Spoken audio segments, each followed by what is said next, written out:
My original birth plan, I wanted to leave some grace for myself to just see how it goes. Like, I had never given birth before. I didn't know what the pain was going to be like. I didn't know how my body was going to handle it. So I wasn't really sure if I wanted pain meds. I did know that I wanted to get as far in as it could. I wanted to get in as far in as I felt like, I wanted to do, because I was concerned after reading different things, and I was concerned that if I got an epidural too early, that it would slow things down, that it would increase chances of a cesarean, just in general, that it would increase potential complications. And honestly, probably the part that I was most intimidated was the actual pushing. The contractions, is muscular kind of pain, and you hear about contractions. Then once you're pregnant, you start hearing about things like the ring of fire, like when you're giving birth, and you're like, yeah, it's like the baby starts coming through. It feels like fire, kind of thing. So I think I was more nervous about my ability to handle that than the actual contractions. So in my mind, I'm still hanging in there. We're gonna keep going. My husband, who is not, like, he can be kind of a glutton for punishment and pushing his own body physically with sports and things. He is not afraid of blood. He is not, like, his dad was a doctor. He's sutured himself up. He's done all kinds of crazy things. So I didn't expect any of, like, the pain, gore, blood, any of that to bother him. What I hadn't seen before is him seeing me in pain bothered him. So he actually started begging me to get an epidural. So, he's begging me to get an epidural, and I'm telling him, like, I'm still good.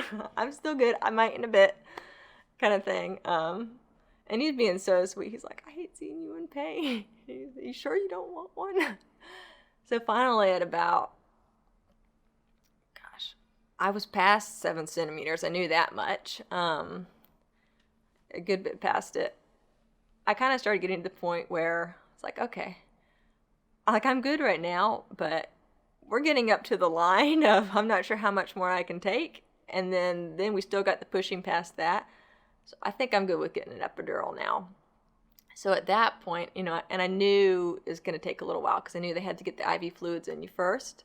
So that by the time you actually get an epidural, you might be looking at just, anywhere from 20 minutes to an hour later, depending on who all he has to see first. Okay. So you probably were maybe around 8 centimeters when you got the epidural? So found out later that probably was about 9 centimeters when I got one. By the time it actually was in me and went into effect, I probably was about 9 centimeters. So I was almost done with contracting, which honestly, I was okay with that. Part of me is like, well, I was so close to the finish line, but it wasn't the contractions that I was really trying to avoid it. So did you have any other medications or anything that you got prior to that epidural where you had to have IV? Or no, it was just the epidural was the medication you were receiving? It was just the epidural.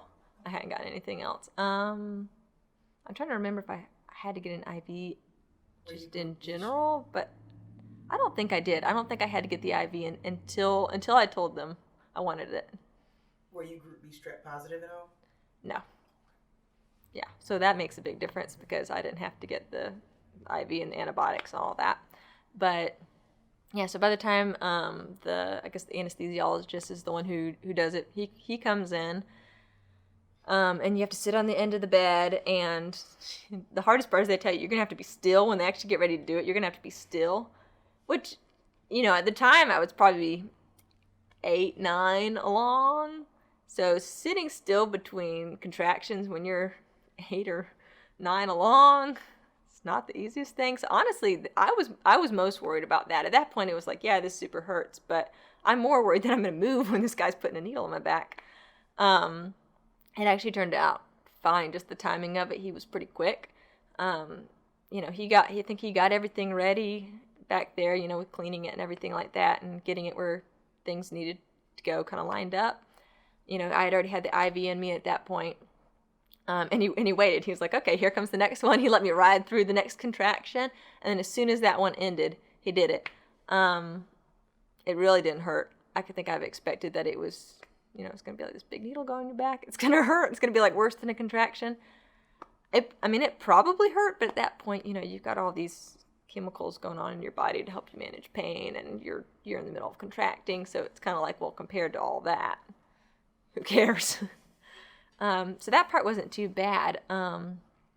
Once he got it in, he was done, and he was kind of out of there.